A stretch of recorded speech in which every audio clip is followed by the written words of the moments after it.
problems have somewhat oversimplified things. Like for example, we said we had a gram and later we had 0.2 grams. That 0.8 grams didn't disappear. It turned into something else.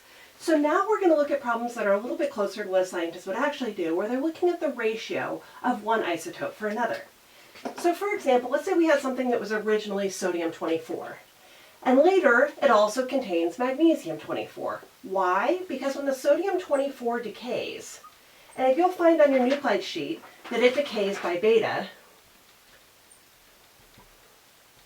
meaning the other product that it's going to make is going to be magnesium. So over time, some of the sodium we had turned into magnesium. Later, we have both of them present. We're going to find the age of the sample. From this same sheet, my data of light nuclides, I find that the half-life of sodium-24 is 15 hours. I'm going to need that in this problem. Okay.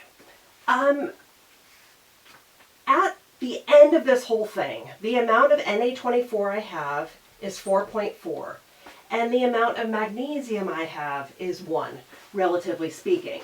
Originally, how much magnesium did I have? None.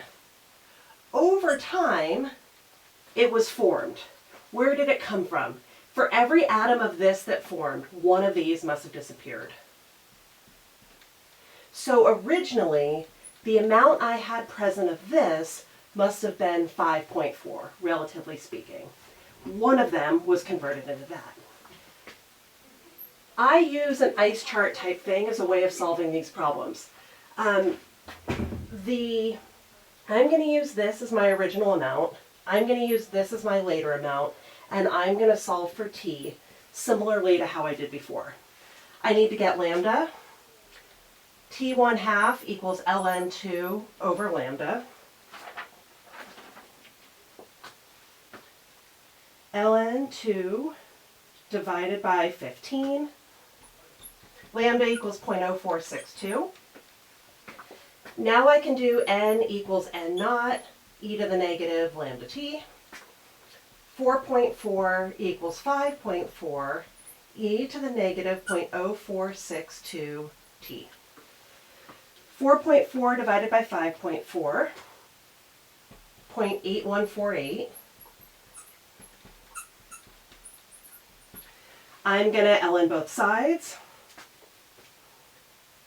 So now I have negative 0.205 equals negative 0.0462 t.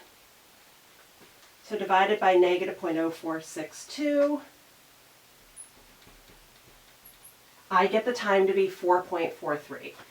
Since half-life was in hours, this will be 4.43 hours.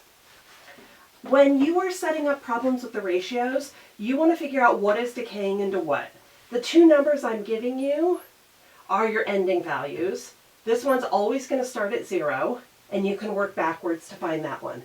I want you to try the next problem on your own and then check back if you need to see the solution.